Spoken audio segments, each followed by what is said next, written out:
time is morning, I suppose, and good morning in UK. So I would like to welcome you all to this wonderful webinar, which has been initiated by IIT Kharagpur, which is our host institute. This is to commemorate Mahatma Gandhi's 150th. In that connection, let me first introduce the panel we have. So my name is Partha Roop. I'm a professor of computer engineering and also the Associate Dean for International Relations, Faculty of Engineering of University of Auckland. Thanks to our close links with IIT Kharagpur, I have been requested to moderate this webinar. Thanks for that opportunity. Now I will hand over to our panelists who are here and will introduce them briefly. So immediately to my right is Dr. Girish Kanji.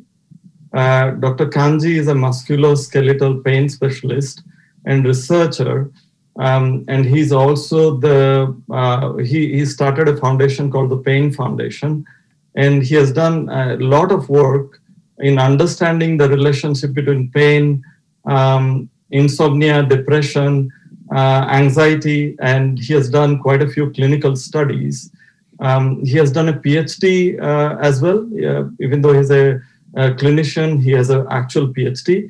And Dr. Kanji will join me in during the first half hour, where we will discuss Gandhi's principles on healthy living and how that is relevant in modern times. Then I have also another colleague from University of Auckland, that's Aaron Jeremiah. He is a third-year electrical engineering student, but he has been working with me and Dr. Kanji. So it's a pleasure to welcome him to the panel too. Hello, Aaron. Now, we have other panelists who are not from University of Auckland. First, I would like to introduce Dr. Surinder Munjal. Surinder is the director of James C. Lynch India and South Asia Business Center. He is an expert on Indian economy and Indian multinational enterprises. Now, Surinder has published extensively in top journals, for example, Journal of World Business, British Journal of Management, Cambridge Journal of Economics. He is a member of Royal Commonwealth Society and sits on the panel of reviewers for Commonwealth Scholarship, which is a very, very prestigious scholarship. He is a professor in Leeds University. Surinder, would you like to say something? I think you have done enough, but let me first of all congratulate the hosts for holding this seminar. I think 150th birth anniversary is an excellent occasion to hold these kind of webinars. The learnings that we have had from Gandhi needs to spread around the globe, and these learnings go in an array of disciplines. Today I will be talking about Gandhian economics, and there's a lot that one can learn in order to order the global economy, which is in shambles these days. So it's an honor to be here and to be able to contribute to this seminar. And I must congratulate once again to all the hosts for doing this excellent job. Thank you. Thank you, Surinder. Now I will also introduce two of our colleagues from IIT Kharagpur who have actually initiated the idea. First is Professor Vaidurja Bhattacharya, who is the Dean of International Relations at IIT Kharagpur, and I have had outstanding interaction with IIT. I'm an alumnus of IIT Kharagpur, but currently I'm interacting with IIT in my capacity as Associate Dean for Faculty of Engineering for International Relations. Over to you, Vaidurja. Are you muted? You're muted. Thank you very much, Partho, for this wonderful event that you're hosting. As you all know, This is our ongoing month-long e-Symposium series on Gandhian thoughts and philosophy, which is an initiative of the Ministry of Education, Government of India. And today is our fourth event. And as you know, it's being hosted by University of Auckland and moderated by my dear friend Arthur Root, Associate Dean and Professor at Auckland. With me, we have our Associate in International Relations, Professor Anandarup Bhattacharya, Associate Dean Alumni Affairs, Professor Shujjapal, and our Deputy Director, Professor Sriman Kumar Bhattacharya. They're all on the list of panelists that you can see.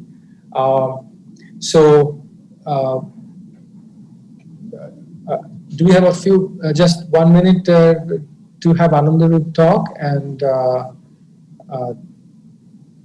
then we can request our Deputy Director to talk also. Surely. Please go ahead. Okay. Yes. Okay. Thank you, everyone. Good morning, good evening, good afternoon, as appropriate. It's a pleasure. It's IIT Kharagpur is hosting this symposium, and today we have University of Auckland co-host this with us, and that's really a privilege for us, and it's a great pleasure because the two universities have very strong ties and partnerships. And in the panel, we also have speakers from, again, two of our very important partners, which is University of Leeds and University of Melbourne, again with whom we have very strong ties and relations. So this is indeed a very memorable an event for IIT Kharagpur in partnership with international universities who are very near and dear to us. Once again, thank you very much, and thanks to all the panelists because you are the real backbone of this event. Thank you. Thank you, Anandarup. So would Professor Sriman Banerjee, would he like to say anything? Bhattacharya, sorry. Good afternoon, good evening, and good morning to you all. First of all, our colleague, Professor Animesh Mukherjee, I think is waiting. He wants to join the panel, so he may be. Okay, I will do that now. I've done that. Well, as it is being said that it's our privilege that IIT Kharagpur now is hosting this e-Symposium to celebrate 150th birth anniversary of Mahatma Gandhi. And this is the fourth in the series that we are having. And I'm thankful to all the panelists who are here from different parts of the world to take part in this particular e-Symposium and give their thoughts, share their thoughts. I see that from the different speakers, they are on different diverse aspects, the thoughts, of course, eventually which converge. So I think it will be interesting to listen to the speakers today and have their thoughts known to us. And eventually, at the end, maybe we can have some kind of discussions on this to take this forward and see its relevance. And as it is being said, that the relevance of Gandhian thoughts is absolutely valid even today. And that's what we possibly like to see all of us. Thank you once again. And Professor Parthopi, please carry on and start the proceedings. Thank you. Thank you very much. One of the things Gandhi taught is to be in time. So I'm really glad that everyone kept it to time. And between me and Dr. Kanji, we have half an hour. I will try to keep it to that time frame. So let me share my screen and let me start with my presentation. Okay. Can people see my screen? Can one of you? Yeah, great. So in my part of the talk, along with Dr. Kanji, we are looking at Gandhian principles, but we are looking at a particular angle, which is Gandhian principles for health. And we are examining, like just now, Professor Bhattacharya said, Gandhian principles are relevant till this day. We want to examine these principles from a scientific point of view, because we are scientists and we want to see, do these principles stand the test of time? So when Gandhi was assassinated very sadly on 30th January 1948, I have taken a picture from that day, and you can see the feeling of the country, the feeling of the nation. And Jawaharlal Nehru, who was our first prime minister, he declared the light has gone out of our lives. But actually, I would like to rephrase this statement slightly. After 150 years of Gandhi's life, his life is actually shining brighter every day and till this day. And that's why we are gathered here. It's like a pole star guiding us in many directions. Now, there is a very nice article which is published because of his 150th in the National Geographic, where many of the virtues that he stood for are nicely outlined, and all of us are quite familiar with. Virtues like nonviolence, truthfulness, respect for all religions, use of local goods and produce, which he expounded and lived his life, the charkha, and to spin our own yarn, has become like very relevant in modern times with COVID, where even in New Zealand, the government is talking about how do we ensure that we have got our economy going locally, how do we help our local producers. But most importantly, he was completely fearless in his approach. But while these principles I outlined in the previous slides are quite well known, his views on good health may not be that well described or well thought through. He said it is health that is real wealth, not pieces of gold or silver. So for health, he outlined several things such as intense physical activity, balanced diet, meditation, positive attitude, compassion, fasting, and forgiveness. Some of these I have taken from a recent journal paper, and also some of these are also outlined in many other venues. And today in particular, we are going to focus on these aspects and their relevance in the modern context.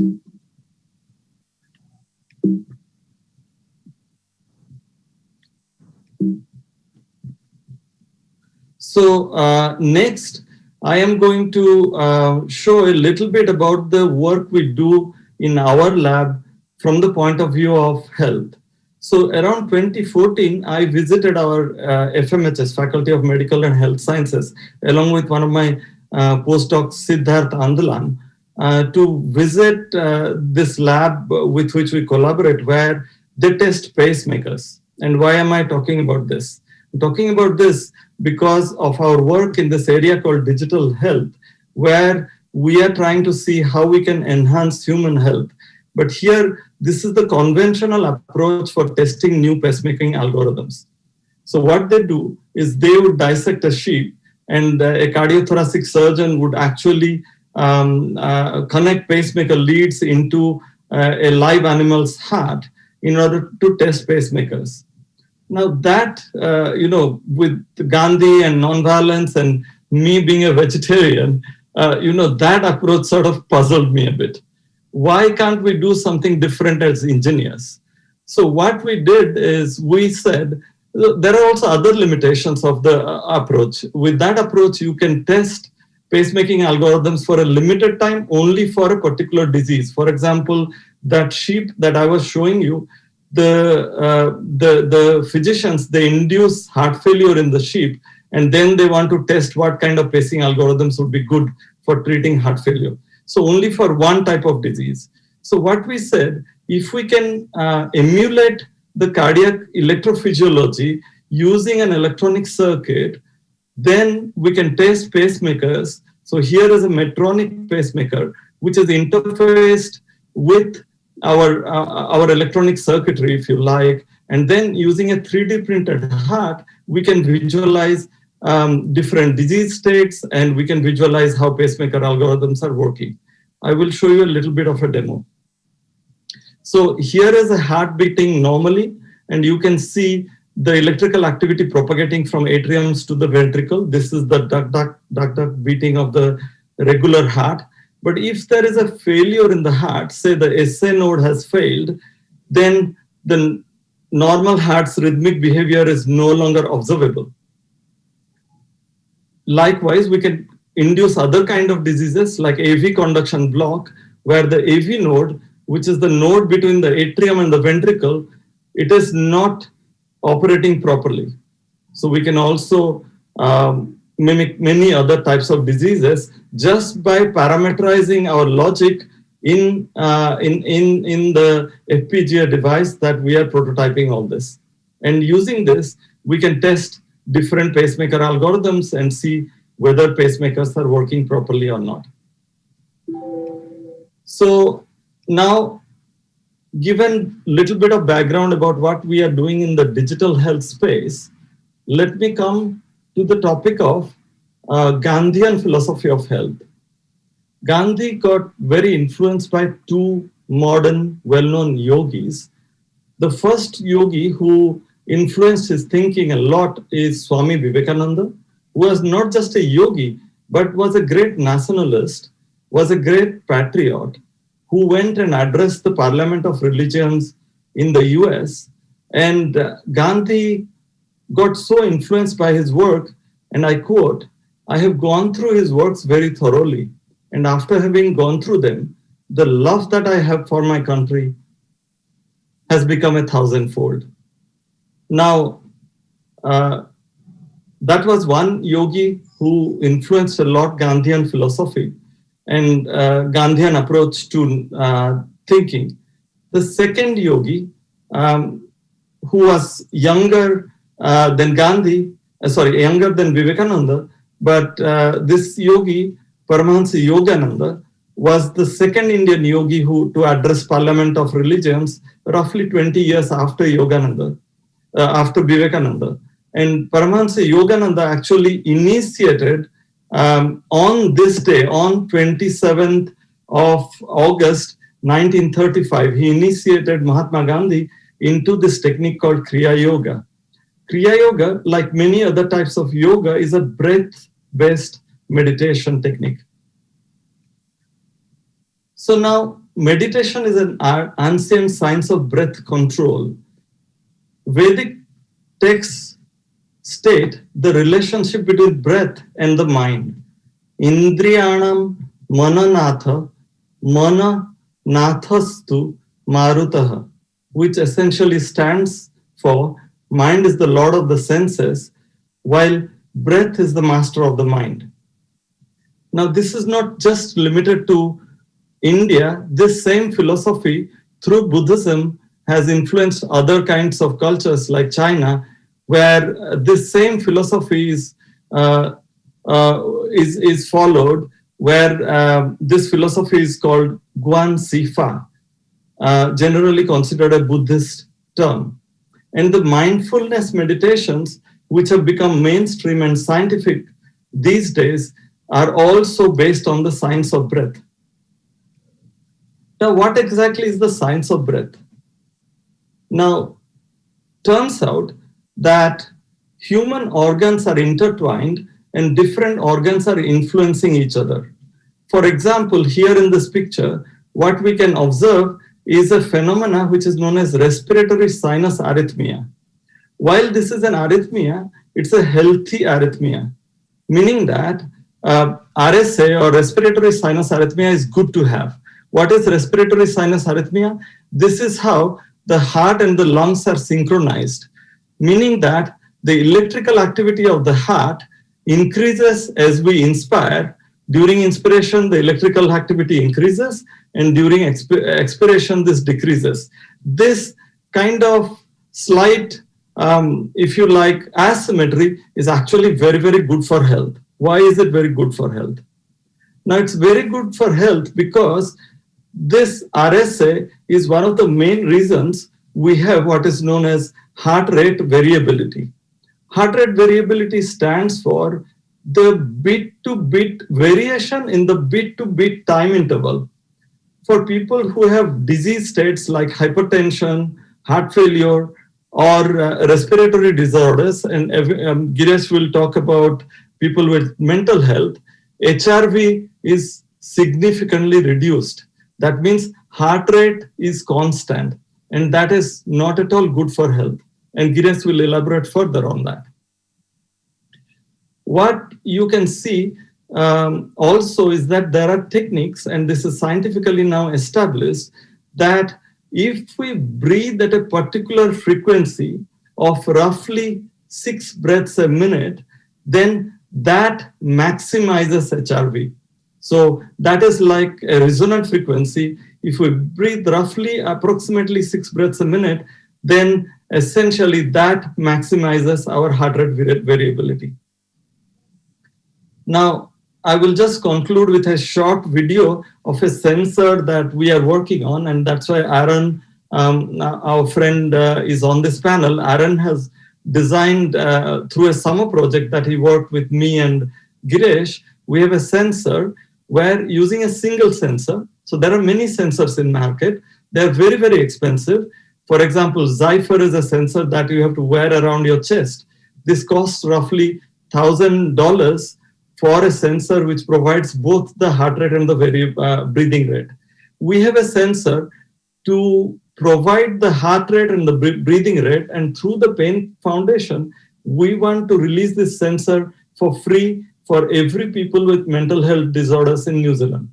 And what does this sensor do? So basically this sensor, you can get your instantaneous heart rate, which you are seeing on the rightmost panel, and you can see your heart rate increasing as you inhale and heart rate decreasing as you exhale. So basically that brings me nicely to the end of my talk, and now I will hand over to Dr. Kanji, who will now talk about some of these aspects further, and then I will ask him a few questions. If you have questions for me or any of the panel, you can put the questions through the Q&A section, and then we will try and answer these questions during this webinar. Thank you. Over to you, Girish. Okay. So the first thing, just Girish, I will start off with a question on fasting. You have a slide on fasting. So what are the likely benefits of fasting, Girish? So fasting is a new, relatively new phenomenon. And when we look at the science of fasting, the two main hormones, insulin and glucagon, are instrumental. So when we eat, we release insulin. And when we release insulin, we basically store what we've eaten. So the fats and glucose get stored into our system, into our liver and our muscles. Now, when we fast, as this shows, we release glucagon. And glucagon is almost the opposite of insulin, where when we release glucagon, we basically release glucose and fats from our stores into our bloodstream. And here we see the graph of time and fasting. And so as we fast, our glucagon goes up. And as that happens, our fats in our blood also increase. Now, the usefulness of this is that in our bloodstream, we can actually burn off the energy that we're storing. Whereas when it's stored, we can't. Hence, fasting is an excellent way to manage weight loss. In the last 2 to 3 years now, there's two popular ways to fast. One is the 5-2 diet, which basically people will fast for 2 days and have a restricted calorie intake and eat normally for 5 days. And another way of doing this is to skip breakfast. And for the last 2 or 3 years, in fact, I've usually started eating at midday. And this means the glucagon can be released from the evening before right up to midday. and it's been an excellent way to manage weight. And the reason I like the fasting is that it's a habit, and the habit can be maintained for life rather than going on different diets to manage weight. The science behind it is pretty rigorous in that there is a systematic review with 27 trials, and the weight loss was between 1% to 13% of the baseline. So it's an excellent habit for life to reduce weight. Glucagon analogues have also been used in some trials for weight loss. So fasting, which Gandhi outlined in his paper, or in the paper as one of his health habits, is an excellent way to maintain weight.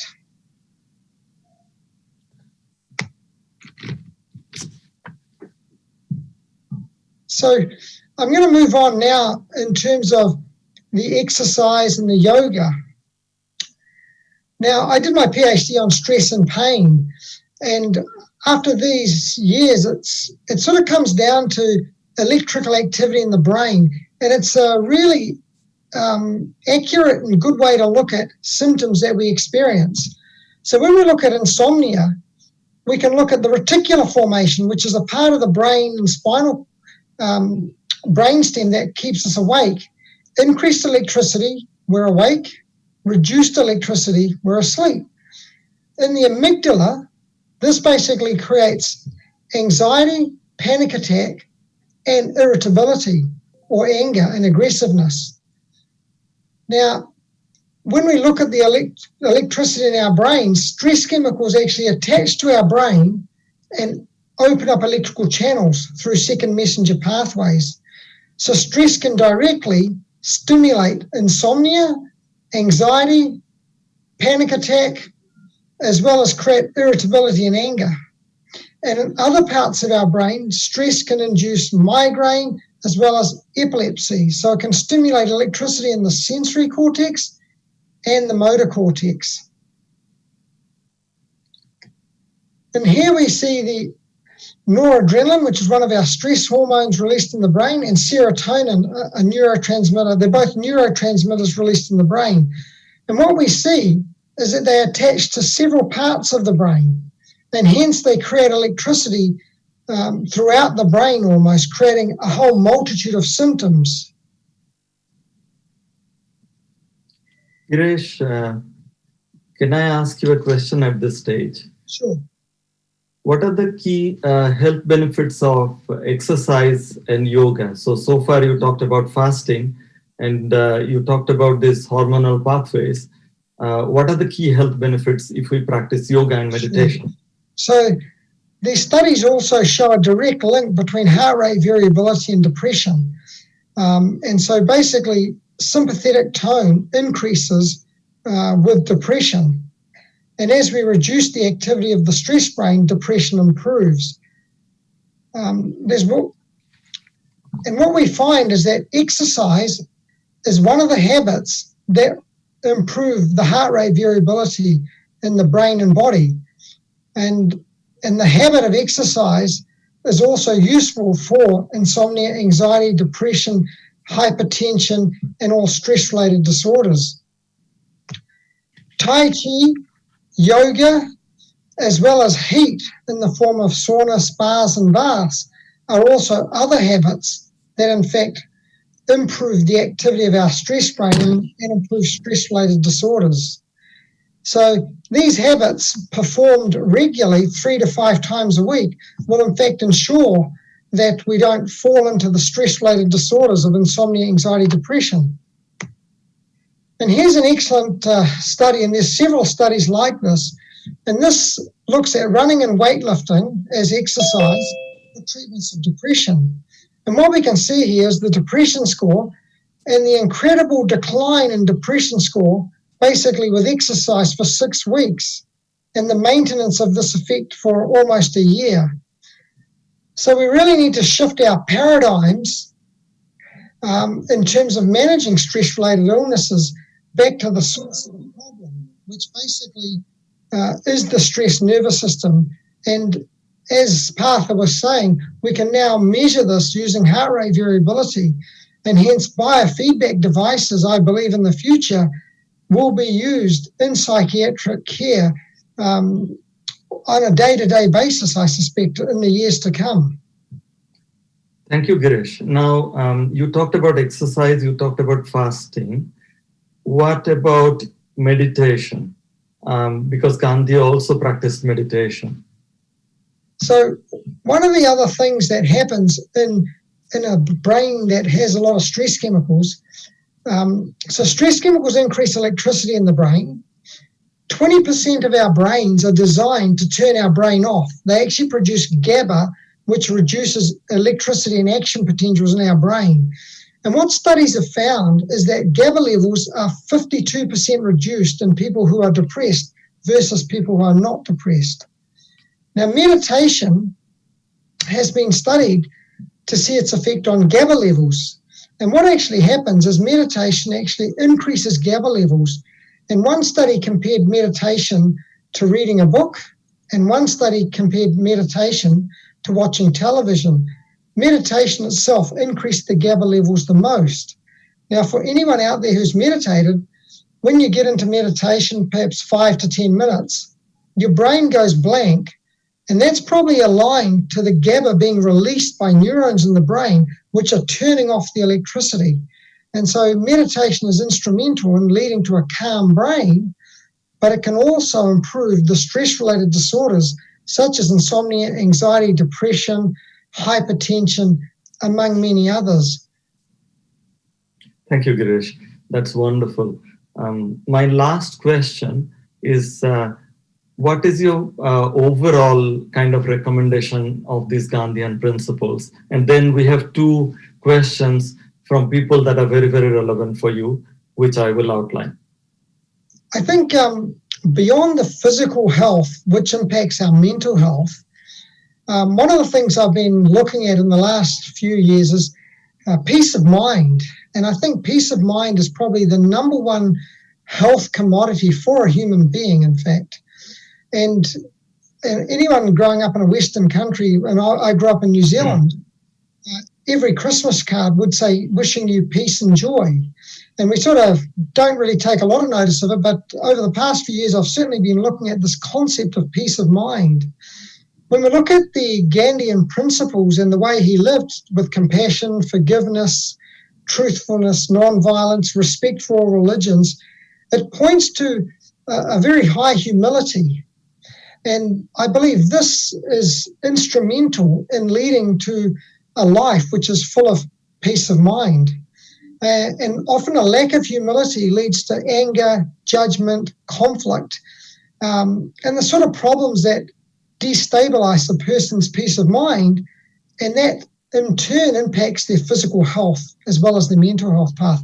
So not only were his physical principles spot on, but in fact the example with which he lived in terms of his traits were also an excellent way to lead a mind, to lead a peaceful life. Thank you, Girish. I have 2 questions for you from our attendees. One of them relates to fasting and diabetes. How will it be beneficial even for people with diabetes? And how can they practice fasting? So 5 of the studies measured the diabetes, actually, of the studies in that systematic review.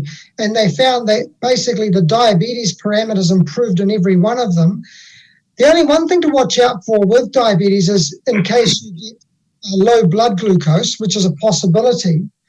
I honestly think the best way to practice fasting is probably to miss breakfast. And if you are used to having breakfast early in the morning, a good thing would be to shift it from 7 a.m. to 8 a.m. to 10 p.m. to 10 a.m., 11 a.m., and then maybe midday. So slowly, gradually increase it till midday. You can have cups of tea and coffee and things, so they're fine. And I think this happened just naturally for me a few years ago. Usually you're told to have breakfast, it's good for you, but then I didn't feel hungry, didn't have breakfast, and then I found myself sort of not eating till lunchtime. And then when I found out the things about glucagon and fasting, I sort of made it more of a habit that 5-6 days a week, I'll usually start eating at midday. And now it becomes just a habit for life it's very easy to do, actually. That's probably, I think, the best way to do it. That'll ensure that you have the glucose and fats in your bloodstream, so when you do exercise and do activities, you're actually burning it off. So there are many, many questions, but we have to stick to time. I will just pose one more question, which talks about how does mindful meditation help? So any meditation is helpful. And the simplest meditation really is to breathe in for 5 seconds and out for 5 seconds while you're lying down with your eyes closed. And this sounds very different from most meditations, but in fact, it doesn't really matter which meditation. And I think when I first started this a few years ago after writing a book, I read the articles on meditation, so I started doing it an hour a day. And I found that it took about 20 minutes initially to get that state of blank mind. And now it can take a few minutes or 5 minutes. So it's sort of a training that you have. So meditation will help all stress-related illnesses in the human body and also lead to a peace of mind as well. Thank you. Thank you, Girish. I think we have taken our 30 minutes and we need to hand over to the other panels. There are several questions for you, Girish, which I have saved, and time permitting, we'll come back to. I can type up the answers even if they're in a written form, Partha. Yeah, we will save the chat and I will pass on to you. Thank you very much. Thanks, Girish. Partha, sorry to interrupt, but you still have 2 or 3 minutes and there are several questions. So if you would like to great. One of them and address them, then that would not be a bad idea. That is great. So there is a question which talks about, would fasting prevent strokes as well? I think probably it's better to be leaner than obese. And the risk for strokes is more linked to blood pressure, actually, hypertension. So indeed, if you could, so there's a roundabout link, but I think there's probably a lot better ways to reduce your blood pressure than meditation. Well, meditation is useful in fasting, but there's probably other ways to do it as well. Yeah. So there is a final question. Is there any scientific evidence on having heavy breakfast, moderate lunch, and light dinner? There are more questions, but we will stop after this. I think that the heavy breakfast, moderate lunch, light dinner is quite a good idea in terms of when you use your calories. You're not going to use them at night, so having a heavy dinner. However, it's a social thing, eating. And eating is a pleasure. And I think, although that's an ideal, probably eating a heavy breakfast, it's sort of not how our society works, because having dinner with your family or loved ones or children is quite an important part of our socialization. And so it's probably, maybe better for our health, but socially very difficult to impact, I believe. Thank you. Thank you, Grace. Thanks for your time. And I really appreciate you coming on the panel. Can you please stop sharing the screen so that other people can now? So I guess, Boydurcha, our next panelist is going to join. That is Professor Uday Parampalli. Is he there? Yes, I'm here. Yeah. Oh, hello, Uday. Hello. Yeah, just logged in a few minutes ago. No problem. That was an interesting talk. The one I could only join a few minutes. Yeah. Thank you. Will there be all these slides? We can. Sure. I think the whole thing is recorded, so I will pass on the recording to you. Sure. Nice to meet you. Thank you. And good evening to you as well from Melbourne. I hope the COVID situation is improving. That's what we hear in the news. I will give a short, I will just read out your bio a bit and then I will hand over to you. Yeah. Professor Parampalli is in the School of Computing and Information Systems at this premier university, the University of Melbourne in Australia. And he leads the strategic research on quantum computing, which is really, really hot topic. And also you have done a lot of work on cryptography and on standard security protocols. Yeah. You are an internationally leading researcher in the area of pseudo-random sequences and its applications to communication, coding, and cryptography. We both work in electrical engineering, haven't met as yet. We should touch base at some time. Over to you. Thank you. So I don't need, plan to use slides. Is okay? Yeah. Do you need slides? No, I don't need because this is a topic. Yeah. Okay. Okay. Thank you, Partha. I can also enable screen sharing if you want, but it's up to you. Not necessary. I think. Okay. I mean, I can show you, but I think it might be just kind of reading. You know, I just formulated the things slightly. I'll speak as I go. Great. Great. Yeah. So only I'll take about maybe 12 to 14 minutes. Yeah. Sounds good. Okay. Well, thank you. Thank you for introduction. I think what I thought I'll share my thoughts on Gandhian ideas in academic honesty issues. And probably many people who are in academics, this is a central issue that bothers both the teachers and students. So today I will talk first of all Gandhi, how I see him, a little bit of brief introduction about his worldview, and then I'll briefly discuss about honesty in academic issues and true path of acquiring knowledge and what is the knowledge and skills, you know, focusing on, say, maybe I'll take an example of computer programming, but the ideas are same thing for any knowledge that can be in a constructive method. And then the third part, I'll look what are the foundations of Gandhian thinking, what ideas shaped his approach to truth, and so some of the inspiration that he obtained from Indian earlier ancient knowledge system called Upanishads and how his practice or his thinking in it will shape his life. And then lastly, I'll just give a short conclusion. Mahatma Gandhi, as we know, is one of the great spiritual leaders that India has produced, and his work in the area of politics is well known, and he may be more famous for that world for this. And I will not discuss his politics or issues related to it in this today's meeting. My focus is mainly on his thoughts in education, which is also equally influential throughout the world. Purpose of this talk is to address the issues in academic integrity in assessment using the lens of Gandhian thoughts and approach. For this particular talk, I will only just focus on the issues in learning programming skills, but the same ideas will apply for even for a researchers writing a research paper and etc. It's the same thing.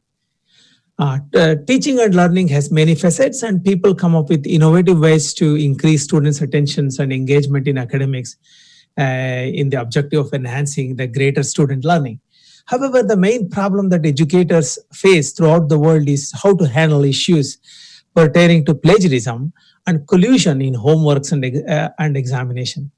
This malice, though clearly not beneficial to the learner, has also heightened negative impact on universities' reputation. So that's why everybody is after this. Thus, issues need to be looked into both from students and institutions' perspective. That is, again, both from student and teacher perspective. What is the goal of academic learning? Is it acquiring knowledge and skills that become part of you, or just to obtain degree in order to obtain job for living? So most students are not clear about what do they really get out of the degree. But if they are really bent upon understanding, getting the knowledge, then what is that? What is the main objective of academic learning? So in some sense, knowledge is in fact, kind of equivalent to money with some special properties. Because once acquired truthfully, it becomes a part of you and no one can even steal them. Or even you can't even divide them, because once you know how to write a program and it is a part of the property and you can go to any country and you can live with it because you have this ability that nobody can take away. just like the same way as once you learn music, you can never, nobody can take away from that, and it becomes a part of you. So also the one of the interesting part of this knowledge being a part of you is that if you apply this knowledge with responsibility, actually the knowledge increases. So this is a unique to the knowledge currency. Unlike other currencies, when you start using them, it perishes pretty quickly. So in the journey, the process is more important. So the way you acquire knowledge determines the shape of the world you create with it. So with this true dedicated life, one need not worry about introducing ethics. So in fact, people talk about ethics, and this time digital ethics is also one of the important tasks everybody is thinking of. But once you recognize the true nature of acquiring knowledge, there is no need to introduce ethics as a separate requirement. So non-violence, what Gandhi mentioned, is the highest ethical response. So I will take an example of issues in managing assessment in computer science. Unlike other branches of engineering, the knowledge taught in it is impart ability to write programs on a computer solving problems, certain problems. So plagiarism can happen not just by copying or colluding with another person. You can copy an idea from a program that is there in another language itself, but that's also considered as a collusion or cheating that other people don't easy to say. So students often not clear about how they should learn these skills, and teachers have a responsibility to establish these methods, so that they can learn with integrity. So students violate principles by taking shortcuts. Fortunately, they could also be detected by sophisticated programs now, where we can, the student try to conceal their acts by changing program appearances, by changing the names, etc. But still, the system, they can't fool this similarity detecting software. So we have tools in the computer thing itself to detect, but then what should be the ideal process which makes them not to take shortcuts, but almost put time into learning these skills, and for them to be more innate to their individuals. So if one gives a little moment on this problem, you will recognize that both the learning method and the assessment framework need to be created with truth as the basis. And that is where the Gandhian principles becomes important. So the teachers also should inculcate this highest standard of academic honesty while expecting the students to provide their own answers to this question. So in some sense, it is not just asking students to come up with honest submissions. It should even the teachers, when they are presenting this material, they should be aware about the academic honesty. Which idea they pick from some others, and they should actually maintain this kind of a distinction. So this is what the Gandhi actually one of the things he mentioned. So main Gandhi theme of his life, his philosophy has been toiling the path of truth in whatever endeavor he went through. So he formulated his ideas by honestly working with the people around him, recognizing their context, limitations, and aspirations. So he had an innate belief in this approach.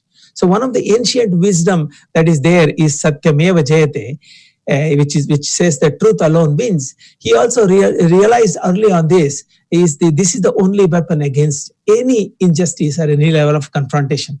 So he termed this approach as ahimsa, literally mean non-violence. So it is not a passive, on the contrary, a very active human response. So even in academic honesty issues, sometimes when students commit these shortcuts or some lack of recognizing where they copied from, etc., that would just telling them, accusing them that you did a mistake will also hurt them, and hence in some sense you had to actually formulate a particular language to this process. In fact, that's what in the CS specific issues, you have a learning with learning with integrity. So this inculcates the right spirit of learning, and shortcuts taken while fulfilling your obligation is also a form of a coveting. For example, when students take something in the shortcuts, it's as good as actually acquiring. They're trying to acquire something that is not their own, and this actually create issues in the things. So within the school, usually in our university, we have a 2-level process. One is called educative process, and other one is the formal hearing by a panel. Formal hearing by a panel is something that is recognized there everywhere, will be there. But the educative method that we use for people who comment in the beginning actually allows you to have this kind of a dialogue and establishing learning with integrity. So the establishing the rules of learning with integrity for both students and educators is a precondition for a successful learning. So in the educative method, the purpose is not to accuse the student of plagiarism, but to learn from how they created a program that resulted with high similarity, either with a code online or from another student. In this process of communication, they can realize the mistake and omit such behavior in future, helping them to establish their right method of acquiring this knowledge.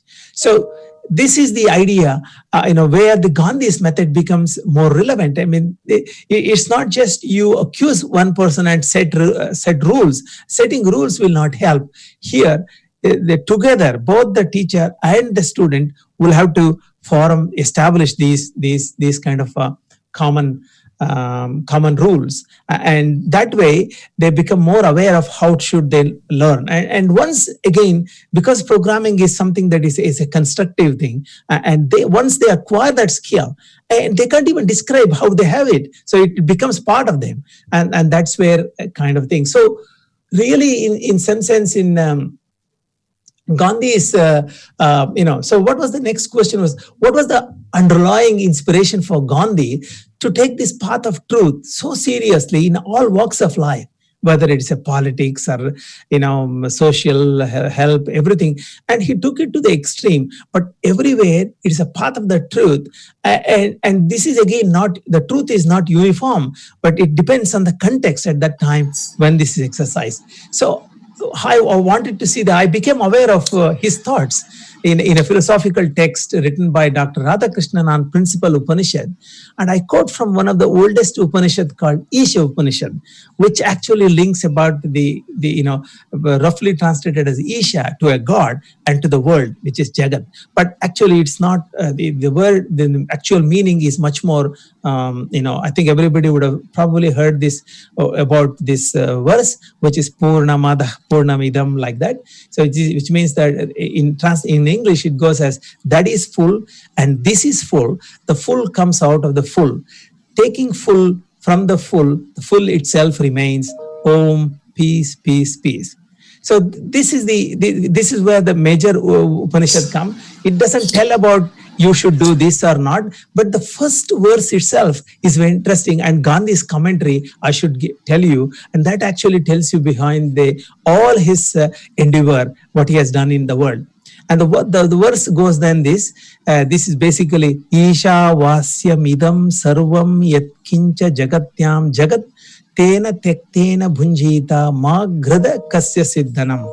I just quickly give the translation. Know that all this, whatever moves on this moving world, is enveloped by God. Therefore, find your enjoyment in renunciation.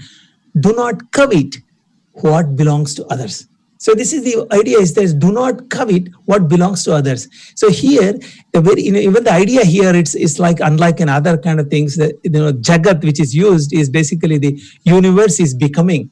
So universe is not something that is out there without you. In fact, you are creating every moment by interacting with lives and non-living things. And universe is basically a series of changeful happenings. And Ma Grida means says, do not be greedy. Is nothing belongs to you, when everything belongs to him. So when you realize that, then you won't cheat. What is which will set a path for real transformation in education. So there should be a value for uttering truth, and following the true path can be slow. Sometimes the following true path can be slow, looks like momentarily, but lead to a success much faster in the long run. So the really the interesting thing is about the Gandhi's interpretation. He says this mantra describes the God as a creator, ruler, and the Lord. The seer to whom this mantra or verse is revealed was not satisfied with the very frequent statement that God was found to be everywhere. But he also went further. He said, since God pervades everything, nothing belongs to you, not even your own body. So God is the undisputable, unchallengeable master of everything you possess. If it is the universal brotherhood, not only brotherhood of all human beings, but of all living things, I find in this mantra. If it is unshakable faith in the Lord and Master, I find it in this mantra. And all the adjectives you can think of, I find in this mantra. If it is the idea of a complete surrender to the God and of the faith that He will supply all that I need, and then again I find this in mantra. Since He pervades every fiber of my being and all of you, I derive it from it the doctrine of equality of all creatures on this earth, and it should satisfy the cravings of all philosophical communists. This mantra tells me that I cannot hold as mine anything that belongs to God, and that in my life, that of all who believe in this mantra has to be a life of perfect dedication. It follows that it will have to be a life of continual service of fellow creatures.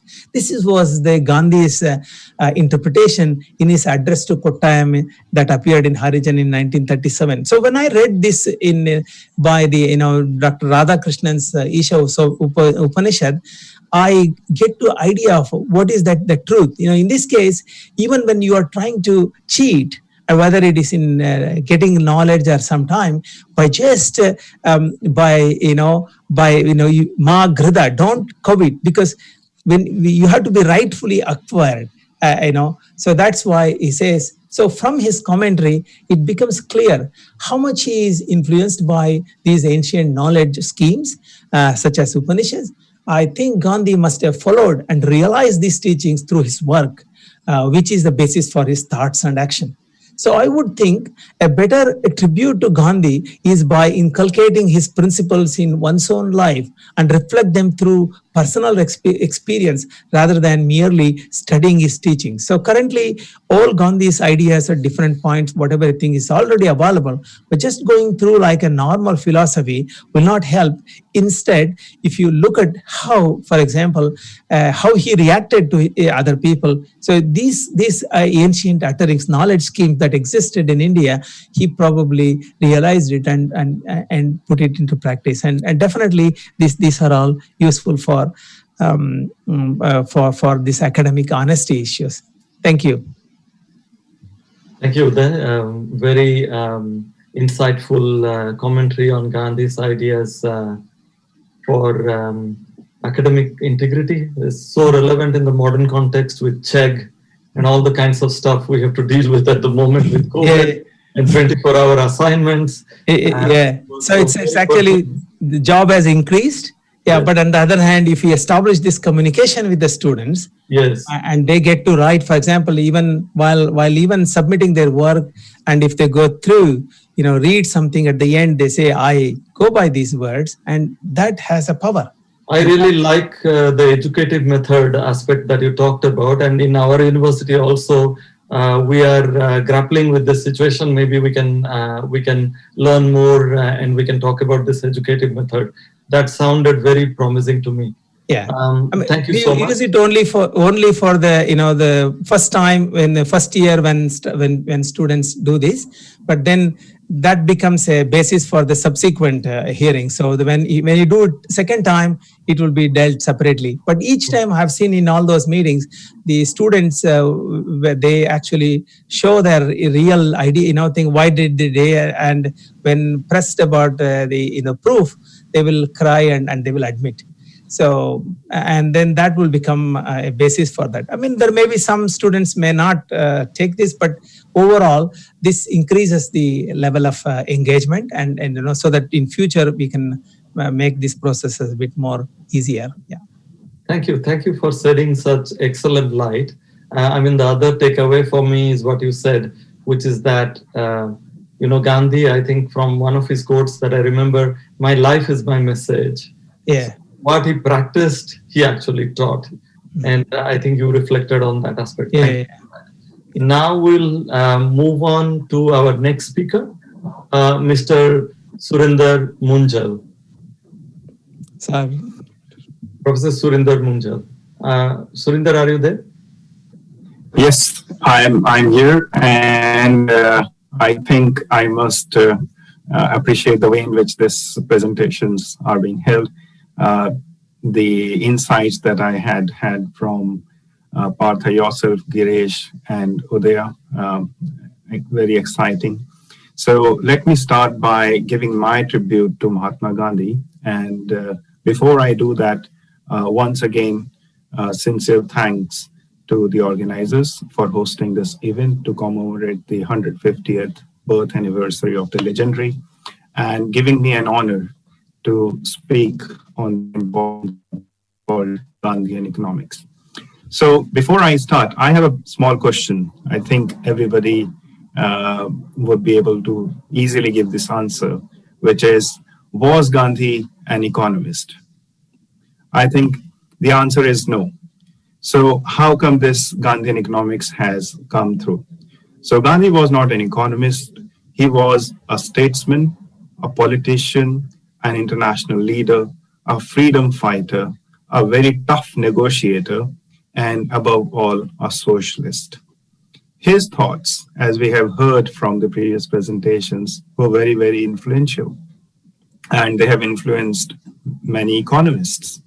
So one of his contemporary was Joseph Chela Durai Kumarappa. He was his contemporary, and he was an economist. He worked in the Planning Commission in India, which is now called the Niti Aayog. And he wrote a book called Gandhian Economics Thoughts in 1962. And here is the cover page of that book. The book is also freely available online. If you search for this title, I'm sure you will be able to get it, the PDF copy. And maybe a good read if you have time to read through this kind of text. So the principle, the basic economics principle of this school of thought is based on the social economic justice and spirituality. Seems very heavy and tough, but if you see it in its practicality, it's very straightforward, very influential, and I will say easy to follow if we leave our greeds behind. So that's what this overall school of thought is. So let me start by giving you the idea from where it has emerged. So let's just put this down as I'm sharing my screen. So the first principle comes from the principle of Swadeshi. I'm sure everybody would have heard in their school time in history books the 1920s non-cooperation movement that was launched by Mahatma Gandhi, and that was to gain Swaraj.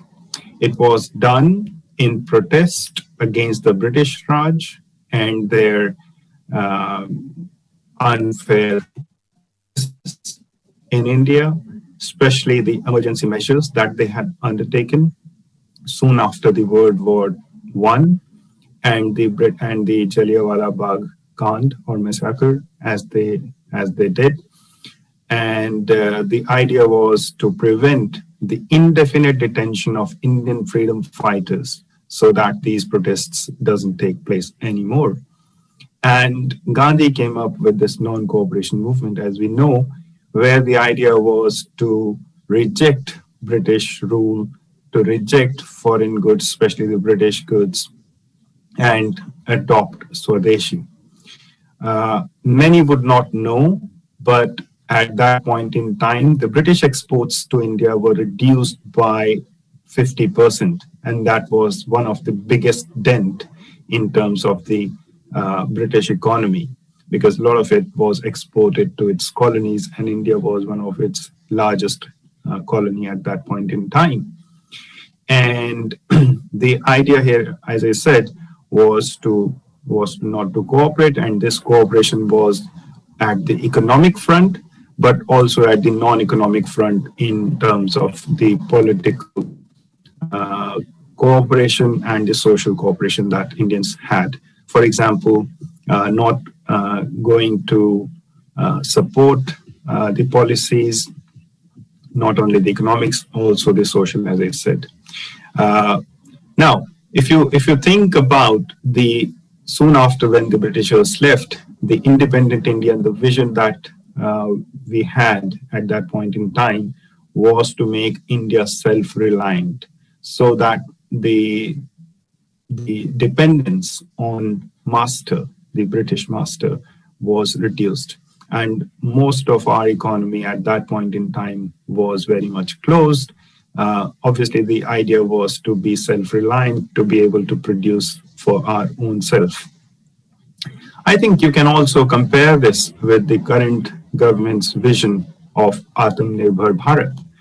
And again, the idea is comparable to what's happening in the current economic environment. For example, the reliance of India, not only India, but for most of the world, on China, and the lot of resentment that the world has, either with regard to the trade wars or with regard to the unemployment, and increasingly about the COVID-19 situation, where the Chinese situation has remained doubted. And therefore, across the globe, the idea is that, oh, let's do something and try to be less dependent on China. So Atmanirbhar Bharat vision can also be seen from that principle of Swadeshi or nationalism. Now, self-reliance is different from self-sufficiency, which is the main idea of Gandhian economics. So, and this idea actually goes beyond self-reliance. This idea is not only about the macro self-reliance of the country, but also at a micro level, where the individuals needs to feel contented by having their basic fundamental needs met. So it has microeconomic foundations. And I think the idea is very revolutionary, because if these things are understood and are implemented, a lot of problems that we face these days in terms of the waste, pollution, deforestation, and climate change increasingly can easily be addressed. Why? Because most of the economics is, as it is taught in the West, where I am also based, in our business schools, is based on the law of demand. The economic thinking is more demand means more employment, because more demand means more production, because production is done to meet demand, and more production means more employment means more income means more growth. So that is the fundamental of economics and running any economy. So the idea here is multiply wants, multiply demand, and that's why you see a lot of advertisements coming around promoting products, so that the prospective buyers like us desires, and then they eventually go and buy those things. Obviously, this comes with the profit maximization, which Gandhi thought is very much unsustainable, because it has got devastating impacts on human spirit, as I said, in terms of all these problems that we see. And also increasingly the trade wars, because when I would like, as a nation head, like to grow my economy, I would like to protect my trade and would like to penetrate into other economies and do all sorts of things. So increasingly trade wars emerges because there is a competition, and competition happens because there's a tendency to produce more. And why? Because of the multiplicity of wants, as I said before. So Gandhi's idea actually goes beyond self-reliance, as I said. It aims to promote the spiritual development and harmony among individuals and reject the idea of materialism. So if you have shunned away your demands, which are, let's say, luxury demands or demands without which you can actually live with, it can actually save a lot. A lot of resources that we are using from our Mother Earth can be saved. So Gandhi's economic model aimed at fulfilling meaningful needs. So needs, but meaningful needs, and needs not only at the individual level, but also at the community level. He said that the production should be localized, and local production should be done in order to meet local demand. So localization of production through small-scale enterprises like Grameen and Kutir Udyog would actually help using the local resources, and it will maximize employment opportunities. So if you see the Western thinking where we were talking about maximizing employment by increasing production, here the idea is to localize the production, use more of the labor, the local labor and the local resources, and that way you will maximize the employment opportunities. He was not against the use of technology. He said that technology is always good as long as the technology does not displace labor and the labor is used. It should not be labor saving or labor displacing, but it should be rather labor promoting or labor saving, in other words. The emphasis was also on the dignity of individuals and the dignity of labor in production sense. And he always criticized the modern industrial view of labor exploitation and modern slavery. So if we think about his views were more like localized production, increase the employment opportunity at local level, produce what you really need, and that way you will promote the idea of Sarvodaya, which means the welfare of all, in contrast to the welfare of a few. As we know, in the current economic climate, everybody is trying to maximize their own wealth, and 1% of the individuals hold 99% of global wealth against 99% of population holding only 1% of the global wealth. So in that sense, it is his idea was to promote the equality of wealth among others. And I think this very nicely comes up in his other principle, which we say principle of trusteeship. Here the idea was that individual in the communities should make their living, decent living, by running economic enterprises. So he was not exactly a socialist in that sense that everything should be under state control. So he's saying the free enterprise, the idea of free enterprise, individuals and the community running their enterprises, making surplus, but his idea was how the surplus is then used.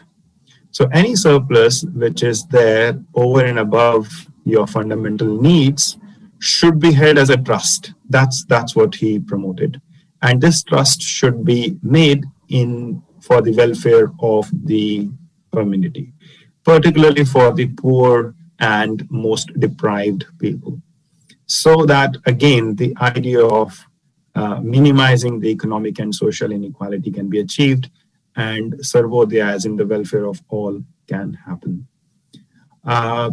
So to a large extent, when we talk about the current economic environment and the global economy, which is in shambles, coming mainly because of, as I said, the desire to accumulate wealth either at the individual level or at the firm level or at the country level, countries trying to dominate other countries by maximizing their wealth. We know a lot about Chinese experience in terms of way. Sometimes it is also called new way of colonization, by undertaking a lot of foreign direct investment in poor economies, a lot of the African countries, and also in South Asia. We understand the case of Bangladesh, Pakistan, for example, and increasingly Nepal. These are the neighboring countries around India, where a lot of investment has been undertaken, and this investment is done very strategically in order to counter India and Indian production, for example. The idea here is that a country is trying to dominate by having their superior wealth over others, so that they can dominate further. So that's totally against. And a lot of problems that we see emerges all because of that greed and not having the contentment at which one can actually survive. So either you talk about individuals or at the country, we see a lot of problems emerging because the fundamental idea or the fundamental motivations based on which the economic activities are run are flawed. And we see all these problems coming through with that.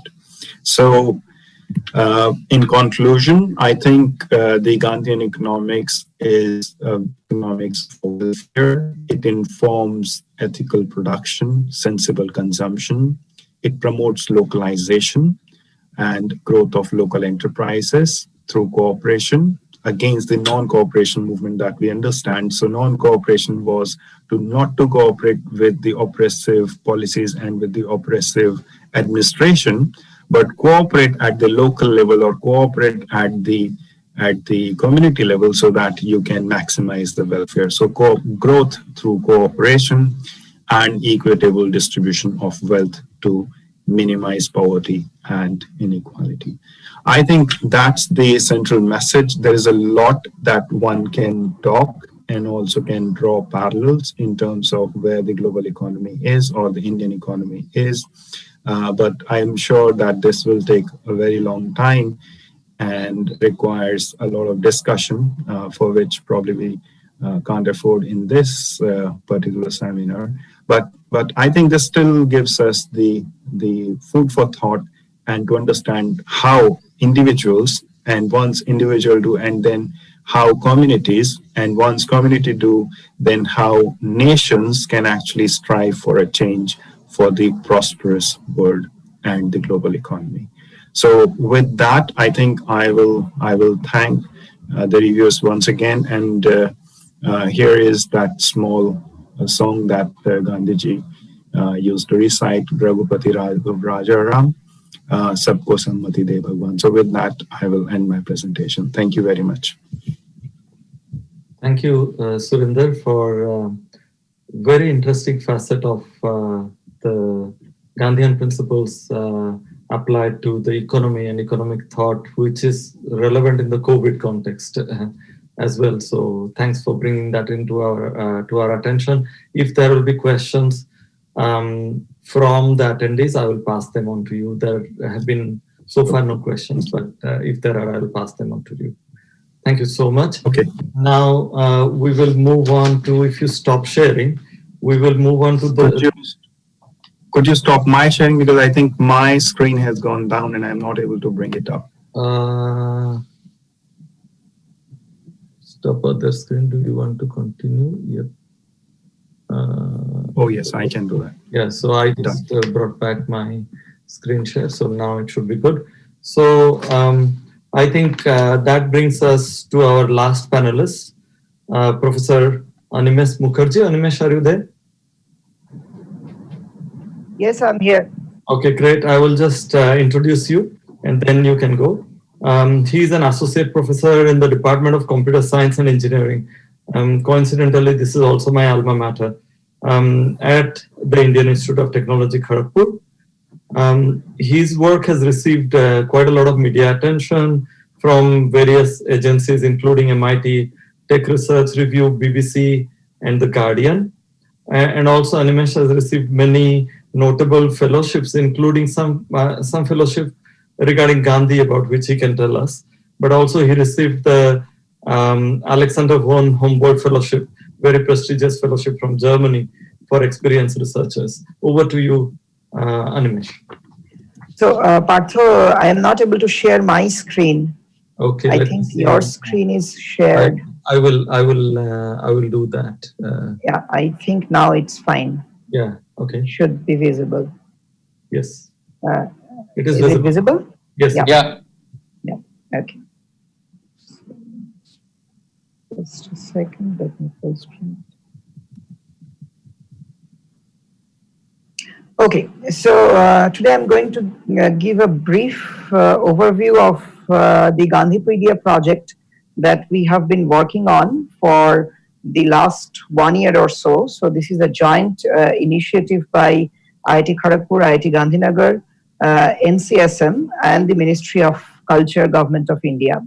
So many of you probably are already aware that Gandhipedia was declared as a budget item in 2019, and the Union Ministry had an idea that there should be an AI-enabled encyclopedia, which would allow searching documents written by Mahatma Gandhi. And while this was one of the primary goals, the other primary goal was to attract the Indian youth toward Gandhian literature and Gandhian works. So we were given this challenge to come up with a proposal as to how we envisage and bring up or realize this encyclopedia. And to do that, we set up some of the initial objectives. Of course, over the course of time as we have worked, some of the objectives have got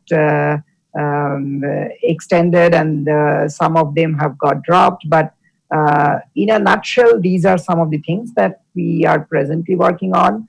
First, trying to digitize all the 100 collected works of Gandhiji, develop a completely indexed, searchable, and multilingual repository.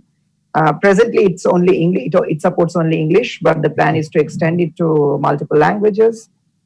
Development of a AI-enabled portal that presents an excellent visualization. I'll talk about it a little bit more in details, and then construct certain temporal and spatial social networks, like the kind of networks that many of us are part of, like Facebook, Twitter. We wanted to see whether Gandhiji was also part of certain such social networks, and whether we can reconstruct some of his social ties from his writings. So this is the overall architecture of Gandhipedia. So it has basically two parts. One is the network visualization, and the other is the entity search. So the entity search allows you to search different key phrases over the entire collected works of Mahatma Gandhi, whereas the visualization allows you to, move through the browse through the social network of Mahatma Gandhi, constructed in a way which I'll be going to explain in a few more slides from now. So this is how the front end of the portal looks like. And I'll talk a little bit more about these later. So the algorithmic pipeline is as follows. So we do certain natural language processing analysis on the collected works of Mahatma Gandhi, and then the first thing that we do is to identify, important entities that who were mentioned by Gandhiji during his writings. I mean, throughout his writings during his life, and then from there we construct a graph, and from that graph we identify certain network properties, and then we port it into an interactive web application, which is what I'm going to show, maybe a slight part of it, if time permits. Second, yeah.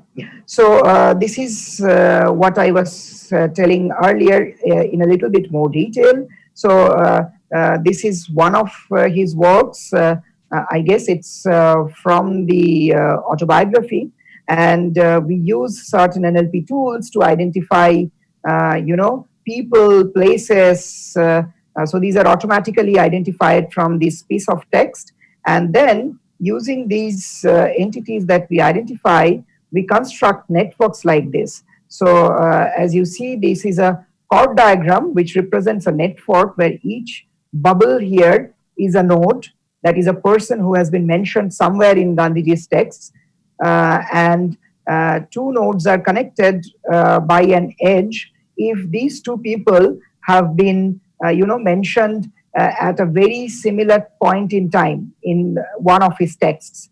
And then you also see different colors of bubbles. So some are blue, some are orange, and some are green, but each of these have certain semantics associated with it. So what we do is, like, once we construct this kind of a network, this is what we call a mention network, because these are people mentioned by Gandhiji in one of his works, and the nodes are the mentions and the edges are the co-mentions, that is, if they have been mentioned at the same point in time. Now we do a clustering, very simple clustering of these mention networks, and then we give these clusters to Gandhian experts and request them to actually, give us some semantic interpretation of each of these clusters. And as you see here, for this example network, we find three clusters, as I also talked earlier. So a blue cluster, a green cluster, and a orange cluster, and each of them has a semantic interpretation. For instance, the blue cluster represents Western thinkers and philosophers that influenced Gandhiji. The orange one represents religious thinkers and reformers, whereas the green ones were people who helped Gandhi to transform political and other things in India and other similar situations in India.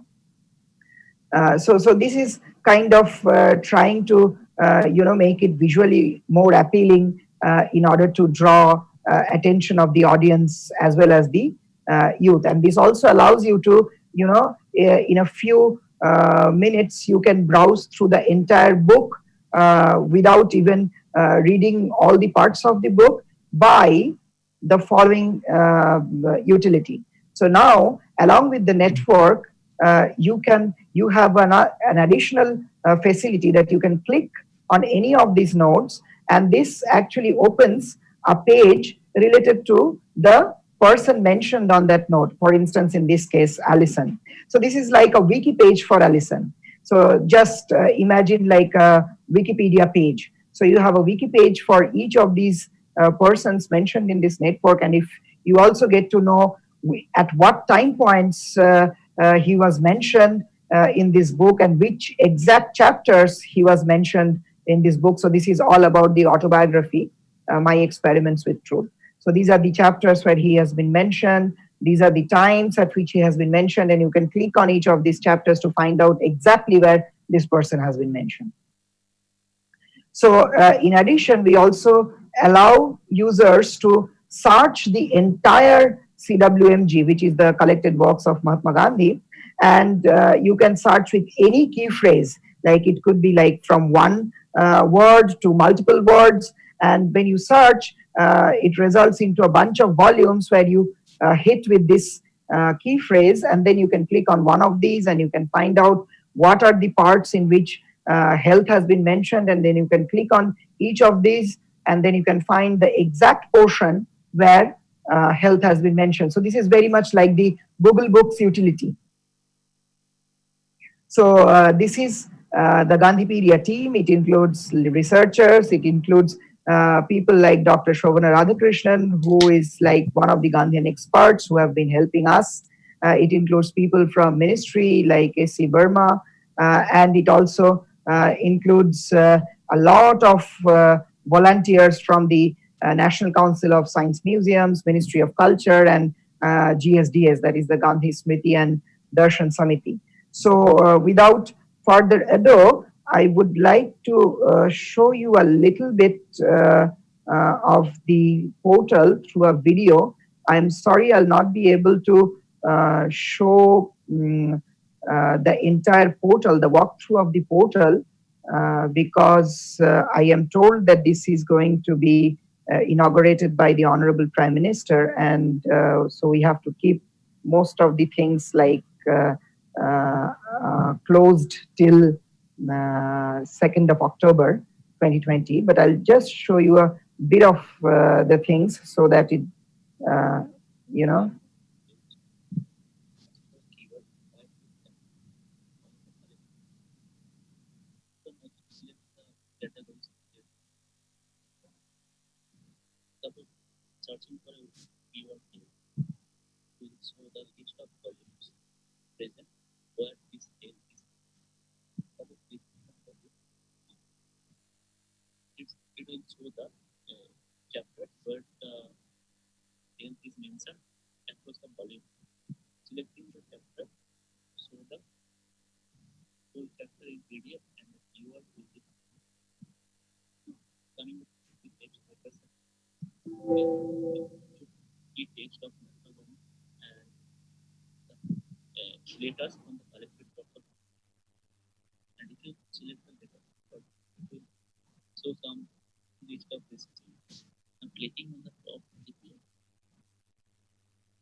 Okay, thank you. So I would like to end here and take questions.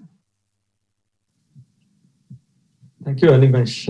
That is, I think, a very fitting tribute to Mahatma Gandhi that you and the team from IIT Gandhinagar have developed, and is kind of a fitting finale for this 150th celebrations that we organized jointly with all the panelists and the team. So thank you so much.